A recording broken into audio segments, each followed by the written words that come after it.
Today, we are here at the Augusto Crown Golf.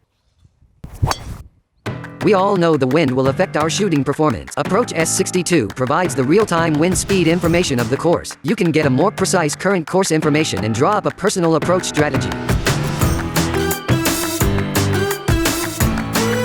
This video will show you how to use Approach S62's whole new feature, wind speed and direction. Through Garmin Approach S62, you can get the newest and real-time wind speed and direction information. Check the watch settings before you swing, because the wind speed and direction information are real-time data from the internet. Please make sure the Bluetooth connection between the watch and the phone is functional.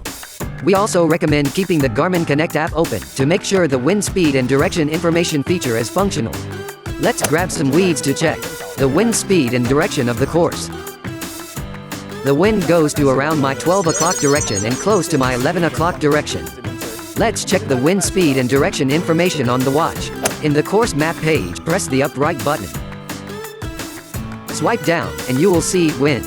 Tap it and then you can check the information. Point the flag icon toward the green. The arrow on the upside indicates the wind is from here to there. We are at the golf course now. Let's compare the wind speed and direction information with a real situation of the golf course. We can feel that it's very close to the actual situation, and with the information, the watch can make a more precise recommendation. Moreover, the virtual caddy feature of the Garmin Approach S62 will combine these information to make a club recommendation. That's the wind speed and direction information tutorial. Thanks for watching.